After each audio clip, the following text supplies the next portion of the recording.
Hey guys, ngasi aigi sengna harabada aigi channel ase 1000 subscriber re aure miyamna support tawbi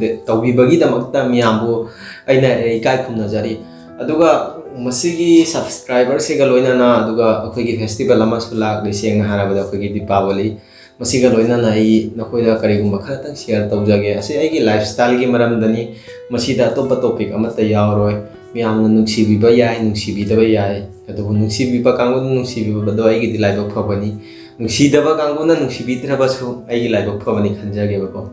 aise seng harabada ngasi gi motivation budi nachate bako ado miyamna khanning mamung khanba yaibo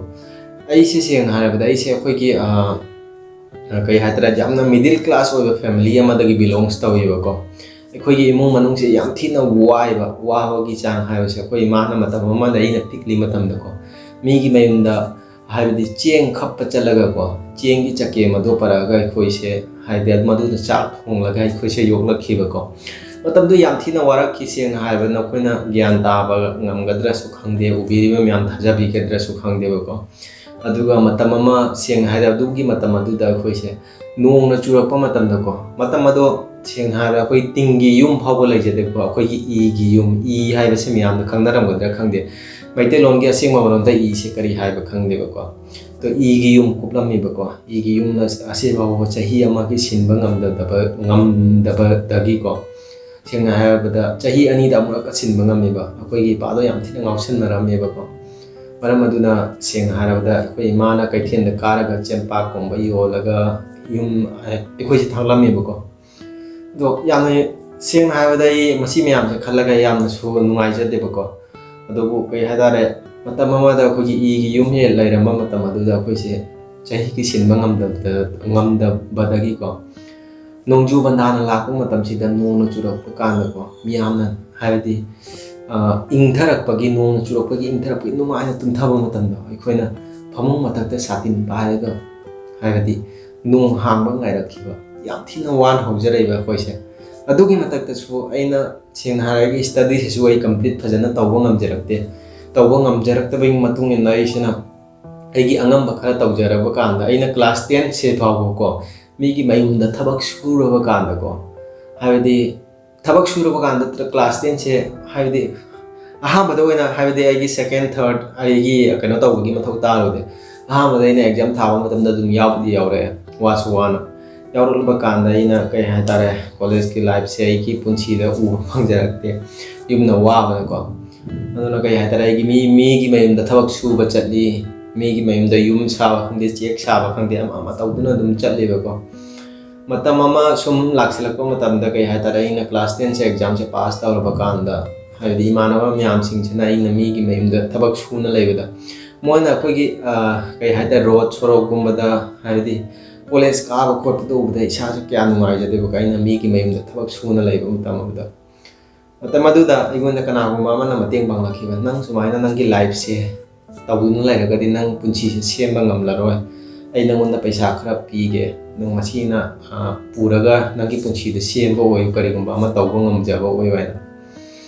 ꯃꯗꯨ ꯅꯨꯃꯤꯠꯇꯣ ꯍꯥꯏꯔꯛꯄ ꯀꯥꯟꯗꯨꯗ ꯑꯩꯁꯦ ꯈꯜꯂꯛꯈꯤꯕ ꯍꯥꯏꯕꯗꯤ ꯂꯥꯏꯔꯤꯛ ꯃꯈꯥꯁꯨ ꯇꯝꯕ ꯉꯝꯗꯦ ꯏꯄꯥꯒꯤ ꯃꯇꯨꯡ ꯏꯟꯅ ꯊꯕꯛꯁꯨ ꯑꯩꯈꯣꯏ ꯏꯄꯥꯁꯤ ꯀꯥꯔꯄꯦꯟꯇꯔꯅꯦꯕ ꯃꯤꯒꯤ ꯌꯨꯝ ꯁꯥꯕ ꯈꯣꯠꯄ ꯇꯧꯋꯦꯕꯀꯣ ꯑꯗꯣ ꯑꯩꯅ ꯏꯄꯥꯒꯤ ꯃꯇꯨꯡ ꯏꯟꯅ ꯊꯕꯛ ꯁꯨꯕ ꯆꯠꯂꯕ ꯀꯥꯟꯗ ꯑꯩꯅ ꯅꯣꯡꯃ ꯊꯕꯛ ꯁꯨꯔꯨꯕ ꯏꯃꯨꯡꯗꯨꯒꯤ ꯅꯨꯄꯥꯗꯨꯅ ꯑꯩꯉꯣꯟꯗ ꯌꯥꯝ ꯊꯥꯖꯕ ꯍꯥꯏꯇꯥꯔꯦ ꯑꯩꯒꯤ ꯑꯩꯅ ꯍꯣꯠꯅꯖꯕꯗꯣ ꯎꯔꯒ ꯃꯥꯅ ꯍꯥꯏꯕꯅꯦꯕ ꯑꯩ ꯅꯉꯣꯟꯗ ꯄꯩꯁꯥ ꯈꯔ ꯄꯤꯒꯦ ꯅꯪꯒꯤ ꯄꯨꯟꯁꯤꯁꯦ ꯍꯥꯏꯕꯗꯤ ꯑꯐꯕ ꯃꯑꯣꯡꯗ ꯅꯪꯒꯤ ꯑꯉꯝꯕ ꯃꯑꯣꯡꯗ ꯁꯦꯝꯕ ꯉꯝꯅꯕ ꯑꯣꯏꯖꯧ ꯃꯄꯥꯟ ꯂꯝꯗ ꯊꯣꯛ ꯍꯥꯏꯅ ꯑꯗꯣ ꯅꯨꯃꯤꯠ ꯑꯗꯣ ꯑꯩꯅ ꯏꯄꯥꯒꯤ ꯃꯅꯥꯛꯇ ꯃꯥꯅ ꯍꯥꯏꯔꯕ ꯀꯥꯟꯗ ꯅꯨꯃꯤꯗꯥꯡꯗ ꯏꯄꯥꯒꯤ ꯃꯅꯥꯛꯇ ꯂꯥꯛꯂꯒ ꯏꯄꯥꯗ ꯑꯩꯅ ꯍꯥꯏꯕꯅꯦ ꯁꯨꯃꯥꯏꯅ ꯇꯧꯅ ꯑꯩ ꯁꯨꯃꯥꯏꯅ ꯂꯩꯕꯗꯤ ꯄꯥꯝꯗꯦ ꯂꯥꯏꯔꯤꯛ ꯃꯈꯥ ꯇꯥꯕꯁꯨ ꯇꯝꯊꯕ ꯉꯝꯗ꯭ꯔꯦ ꯑꯗꯣ ꯑꯩ ꯃꯇꯧ ꯀꯔꯝꯅ ꯁꯨꯃꯥꯏꯅ ꯂꯩꯕꯅꯤ ꯏꯄꯥꯅꯗꯤ ꯃꯄꯥꯟ ꯂꯝꯁꯦ ꯆꯠꯀꯅꯨ ꯌꯥꯝ ꯀꯟꯅ ꯍꯥꯏꯕꯅꯦꯕ ꯑꯗꯨꯕꯨ ꯑꯩꯅ ꯏꯄꯥꯗ ꯌꯥꯝ ꯊꯤꯅ ꯍꯥꯏꯖ ꯅꯣꯟꯖꯔꯕ ꯀꯥꯟꯗ ꯏꯄꯥꯗ ꯑꯩꯅ ꯀꯩ ꯍꯥꯏꯇꯥꯔꯦ ꯉꯁꯥꯏꯒꯤ ꯅꯨꯄꯥꯗꯨꯅ ꯃꯈꯣꯏꯅ ꯃꯥꯅ ꯄꯤꯗꯣꯔꯤꯕ ꯄꯩꯁꯥꯗꯨꯁꯨ ꯃꯊꯣꯏꯒꯤ ꯃꯇꯨꯡ ꯏꯟꯅꯅꯦꯕꯀꯣ ꯑꯗꯨ ꯑꯣꯏꯔꯒꯁꯨ ꯑꯩꯅ ꯀꯩꯁꯨ ꯈꯟꯗꯦꯕꯀꯣ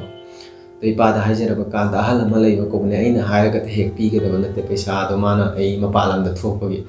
ꯏꯄꯥꯗ ꯍꯥꯏꯖꯔꯕ ꯀꯥꯟꯗ ꯏꯄꯥꯅ ꯍꯥꯏꯔꯕ ꯀꯥꯟꯗ ꯄꯩꯁꯥ ꯂꯨꯄꯥ 3,000 ꯈꯛ ꯄꯤꯌꯦꯕꯀꯣ ꯂꯨꯄꯥ 3,000ꯗꯅ ꯑꯩ ꯇ꯭ꯔꯦꯟ ꯇꯤꯀꯦꯠꯀꯨꯝꯕ ꯇꯧꯔꯒ ꯕꯦꯡꯒ꯭ꯂꯣꯔꯗ ꯂꯥꯛꯄꯅꯦꯕ ꯕꯦꯡꯒ꯭ꯂꯣꯔꯗ ꯂꯥꯛꯂꯕ ꯀꯥꯟꯗ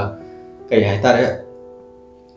अवाब क्या नंखिबा अगी सर्टिफिकेट 10 पास की सर्टिफिकेट तो नाइगोन जॉब फंगदे मतम अदो याम थीना नहा ओइना उरिबा कइसे मतम अदो 10 पास तौरबा कांदा मीना सेंगना हाय मतम अदो इसे याम थीना नहा ओइना उरि अंगांग ओइना उबा हाय तारेबो मीना जॉब का सक्या पिनिंग दे बई मोनेबा कनागुंबा मा को लोइना नाइ बेंगलोर दे चटपनेबा को द कई हाय तारे माना ऐसे रेफर तौगने हारा कनागुंबा मगी युम द पुरगा नुपादुना नंगी 10 पास की सर्टिफिकेट सेना यारो खोलो हारा को सर्टिफिकेट सेम तानी खोनी हारा मतम दो कोई अंगांग ओइबने खंगदबनिना पैसा सुक चंगनी खोके पैसा खरा लेजब सिंदो माना लोइ चाथुखिबनि कुत्तल पासे कियम को ले रखिदेबो को अदुगा वासुवाना कोई सेंग हागा रेस्टोरेंट अमा दै से वासुवाना थबक तौरायबो रेस्टोरेंट दा थबक तौरपसे दु कोन थेंबा खंगदे कोन थंगदाबा खंगदे मियामना उबिरिबा मियामना इसे अंथना यंगबिरम खंगदे यंगबिरम द खंगदे अदो कई हाइदो खंगदे को अदो आई बेंगलोर द रेस्टोरेंट अमा दा सेंग हारगा मीना चाबा थकप लोरगा कोन थांगदो थांजिन के थबक तौरामेबो को तौरबा कांदा नोंमदी सेंग हारबता यारबदा आई खुत्ता पैसा मत्ता लेजद्रेबा लेजद्रबा कान नोंमथि हनुबी अमना आई मोम तो ऐसे याम थिना अंगांग ओइना उइरिबो मतम आइगोंदा लुपा मंगा का टिप्स पीबनिबा को टिप्स पीबसिदा आइना सेंग हारगा मीगी प्लेट थांगदो थांजिन दो क्या नुआइ इसादा पेनादबा मसु लेबा को मधु तौरबा कान दई मतम मधु कले युम दा हल्लगा चलगे हा हा नंगी पुंसीदा सुमाइना तौबसे सेंग हाग नगोंदा को कनागुंबा मना हा हा मदा मपालम द थुलोबा कान नंग अवाबा थबक सुरो मीगी प्लेट थामक सिक्युरिटी गार्ड तोइबो सु खंगदेबो नसादा को करिगुंबा म लाकनि बा युम दा हल्लगे पोरलगे हागो अदुबो हैना मतम मधु द मिगोंदा पैसा पुरगा मथुइदा लाखिबनि ai खंदा किबको युम दा चलगे खलग सु चटपंगम दबनि बा मिगोंदा पैसा पुरगा लाकनि मसी पैसा से कमाइना सिंगनि इपादी थबक हाइबदी कारपेंटर होइबनिना मासे खरा सुंगाव सनैबको मतौ करम सिंगनि मी मांगदे इकाइनिंगाय सु होइबा युम मपांगदगी थोगा म हलाए खोले हाइबगी नुपागी पुंसी से याम थिना वाइबको मधु खलगा इदुम खंथाकी इदुम खांगखिबा नोमदी नुपी हाइबदी खितंग हन्ना माना आइगी मोंग मतौ सुबदम आइगन लुपा मंगा टिप्स पिरमेबा ngasi फावबो कावबो ngamde bantu lupa मंगा द पिरगा आइना अतोप कंपनी द हाइबदी मदो मतम खरा कुइरबा मतुंगनिबा इंटरव्यू गुम चटपनिबा आइना तौरिबा होटल अदुदगी खितंग फाबा होटल अमदा इसे जॉब फंगेबा जॉब फंगनबो काना मफम अदुदा सुरगा मफम अदुदा पुंग मंगा तरुक की सिदा इसे सुती होइबा को हाइबदी आइगी थबक से लोरेबा दुगा इना वासु वाना युंगी अवाबसु येंगलगा पैसा खरा लेजबदुना इना कंप्यूटर क्लास गुम चले अदुगा आइगी लाइरिक सिसु मखा तंगना तमथनबगी दमकता को करि हाय तारे करेस्पोंडेंस ता इना एडमिशन तौबनिबा दुगा एगी हायर स्टडी सिंग से कंप्लीट तौरबा कांदा कंप्यूटर नॉलेज फंगे फंगलबा कांदा आई साना सेंग हाय मतम दो खरा लेबने मतम दो लेमना मखंगी देबको अदुगा इना OLX तगी कंप्यूटर अमा लुपा लिसिंग अमा मखाइदा लेगिबा मतम अदो ऑलमोस्ट आई थिंक 2011 और 12 अदुगी मतंग दोरंगनी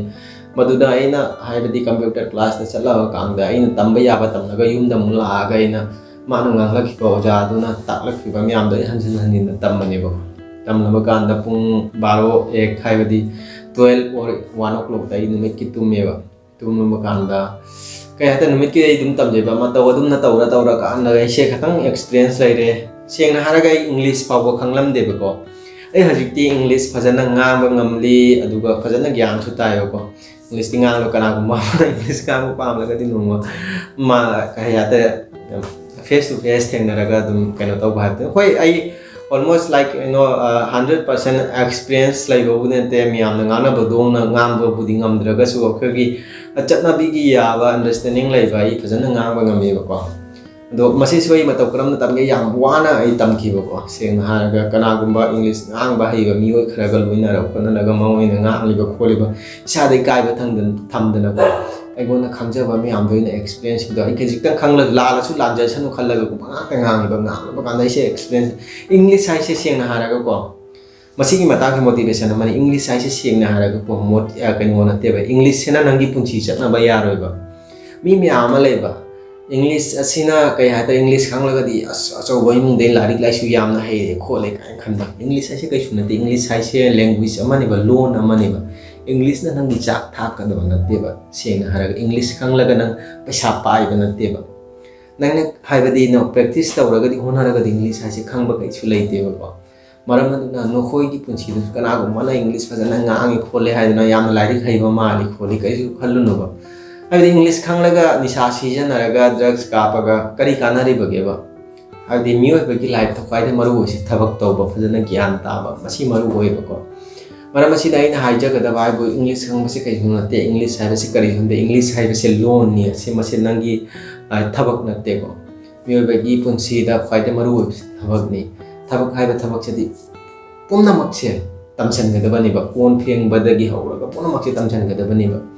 सेंगना हारगा मरमदुना आइना हाइजगदा इंग्लिश खंगले हाइदुना को कनागुम्बा अमदा हाइदि याम थिना हाइजनसु खल्लुन होय मयाम मी मयाम लೈ हाइबदि इंग्लिश खंगलगसु हाइबदि मागी एक्सपीरियंस किबन थबक चौ चावना तौबा अदुबु आई मियो खुदिमक्ता हाइजबन नतेबा इंग्लिश खंगलगा खक्ता पुंसी से हिंगबा याबा नतेबा इंग्लिश ना नंगी पुक थनगदबा नतेबा इंग्लिश ngang नंगी चाक नंगना थोंगलिबदो मुल्लगा थोलकदबा नतेबा नंग थोंगलबा काने इंग्लिश ngang नंगना थोंगदोरिबा चाक तो मुनगदबा नतेबा नंगना खुदना चरलगा थोंगलगा खक्ता मुनगदबा नेबा मतवसुना पुंसी से यामना अवाबा नंग लै सेंगना हाराबा कांदा ऐसे मीगी मयुमदा मिनाय फावबा लेरेबको आई शिलोंग दा मतम खरा आई थिंक ऑलमोस्ट 6 month आई सेंगना हारागा कनागुम्बा मागी युमदको क्या मी कोन फेंग खादे एग्जाम क्या 10 की एग्जाम थारब लोरब कांदनीब 10 की एग्जाम थारब लोरब कांद मतम खरा अखोइद गेट फंगबदो अइना युमद फंबा लैबा तनबगी शिलोंग चलपनीब अदुसु कनागुम्बा मना इगन रेफर तौरग फुना चपनीब अदुबु मफम अदु यौरब कांद मोइना हाइबना थबक अमागी अदुबु इगोन पिरकमना थबक अमागी अदुबु कैदि तौनी अखोइ लाइरे मुंगदे पोगलकपनिना ऐसु दुम तौथाना लाखिबा मीगी मयुमदा इ मिनाय ओरै कोन फेंगलाई फी सुरई मखल म्याम तौरई हाइबदि सुमजि सिटबा खोटबा खांदे अइना तुमंबा मोगी मयुमदा मिनाय लेरकबा मतमदा अइना तुमलंबा कादोसु हाइबदि अदुगी कादुगा फमुंग अचौ अमा लैबको इमुंग मनुंग मी हाइबदि आइगी ओनर अइना थबक सुरबा इमुंग मनुंग मीदुना फमुंग अदु तुमहदे मखादा थारा तुमहलिबा पुंसी आसे अंगा फंगलकी एक्सपीरियंस म्याम फंगलकी सेंगना हारगा अखोइसे अखोइ नोइसे हाइबदि अखोइगी कै हाइता अखोइगी थबकना अखोइगी कै हाइता मखल मखल सेंगना हारबदा अखोइगी थबकना अखोइगी मिंगचत अखोइगी लेवल से कै हाइता कैनो तौइबा मतम माइदवाइगी मीगी मिनायबने मीगी तांगलबा लिसिंग तरानी थोइ कुन तारा फमुंगदुदा इगोन कनान तुमहनगनिको निंगसंग लाई मतमदो हौजिक्ति आई सेंगना हारबा कांदा पुछिसे याम थीना वाना दे हौरे हौजिक्ति आई होनाबगी मतुंगिना खितंग फिबम मदि लेया हाना आइगी नोंग चुरकपदा इसिंग काय तुंबा यादबिदा इसिंग इमुंग मनुंगदा तारागा तुंबा याद सातिन पारा खंगबदा कमन्या फम्मगा खांगबदो मदुगी मोंग मतौदो हौजिक्ति लैत्रे युम तिंगना कुबले युम सारे खोले फिबम मददि लागले हानागी मोंग लैत्रे इमा हाना थबक वाना सुरम लगा तालगा इमाना अखोइदा पिजत खोलना तरमबदो चकेम चारागा खुलिलखिबदो मदुगी फिबम लैत्रे आई साना तांजै हौजिक साना तांजरबा कांदा युमदा तोइदना पैसा था इमा इपा कना मत युम थबक सुदे हौजिक तुम याम थिना नुंगाइबाबुदि नते लेवल अमदा लैरि इमा इपा वहन बगी कनोबुदि लैते अदोबो इमा इपा सिंगे वहन आइना वहन इंद्रसु मोइसे हाइदि वाना दुम थबक सुना हौरकपनिबा थबक सुगनो आइसु यादबा दुम सुइबा मोइगी थुपा अदोबु कैदौरिनि आई थबक सुना दुम लापगी कानाबा मासुको सेंगना हारबदा मोइसे मरकता खंगले लेफलगदि को लाइना दै थुंग लाकनिबा दुम थबक सुना लाकनिनाको मरकता खरा खरा हाइगी मुंग मनुंगी खंगे मामा खरा सुपन मना फैबको सादा एक्सरसाइज गुम्बनिबको मदुना इना इमा इपादा हाइजैबा याम कनबा थबक तुसुरनि नॉर्मल ओइबा थबक खरा सुजवाना हुजिक्ति इमा इपा यामना हराव तायामना लैजै अदु सेंगना हारबदा इन हुजिक आइगी लाइफ स्टोरी सिंग छै लिरे मसीदगी हेना हेना हेना क्या मा लै सेंगनासु अलोइबदा ओइना मा हाइजगेबा ina yam nungsijabi nupi ama su leiba ma do su handakki hojikti November ni na December ki tang 13 da ma se lubong dauriba ko madugi si nungai da ba kya ma budi leiba ko hojik si dum pa budi phone ri ma message ke torai lubong dore ko torai na ma si chen kre ba ko to bai kari de hai nu pai leite na ha bi ni bo are nungai ai phana leiba ai mingonda hai di phatta ba hai di haina de bai gi punchi dai wana horopani khajiba ado sengna ha ta ma gi punchi da nungai ai ko su oi sanu ma se Manipur da gi nei se Kasar da gi ni ado nungai ai khabo sanu masi haraga पुंसी से यामना वाना ले अदो नुंगाइना लेरिबा क्या अमा याउबिरमगनी नोइन नुंगाइना लेरिबदो अवाब मसक खंगलागदि को सेंगना हारबदा अवाबगी पुंसी से अमुता नंगलगा येंगबो नोइ मसक खंगनी मा नुंगाइबगी नोइना नुंगाइना लेरिबदोगी मरम को नोइना नुंगाइना लेरिबदो करिसु नते वाना होरलगा कांदा नुंगाइबगी महाव फंगनीबको नुंगाइना लेरगा नुंगाइना होरपना अवाबगी मसक कई दोंगैदा खंगलोइबा कनागुम्बा अमदा हर्ट तौबगी नते अइना सेमलेबा वीडियो से मियोय खुदिमकसे हाइबदी करिसु पुदना लाइ करिसु पुदना लोइना चखिनी तो नुंगाइना हौरक्लगदी अवाब मसक खंगलोय वाना हौरगदी नुंगाइबसु अवाबसु मसक खंगनी नोइ नुंगाइना हौरक्ले हाइना पुंची असे यामना लाइना लौनो कनाना खंगी हायें करी होइनी ngasi करी होइनी होनगदबनी मतम पुंगमदा मियामबो रेस्पेक्ट तौरगा चटकदबनी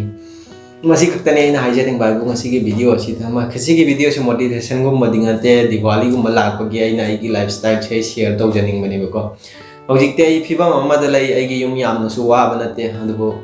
आइना वीडियो सेमलिबा सेसु आई फ्री तम मतम आई मतम से मांगहनिंगदेबको सेंगना हारबदा अखोई नोइगी पुंसीदको मतम हाइबसे टाइमिंग हाइबसे मसे यामना इम्पोर्टेंट होइबको मतम सेना हौखरगदि मतम से नंगना लेरा फंगदबा नतेबको मरम असिदा आई फ्री मतम से सुमान माहनदेबको नुमित के वीडियो अमा याम थिना वारगसु हाबदी वारी कया अमा तारगा मदुदा सागतला खोलगा इरेगा प्रैक्टिस तौरगा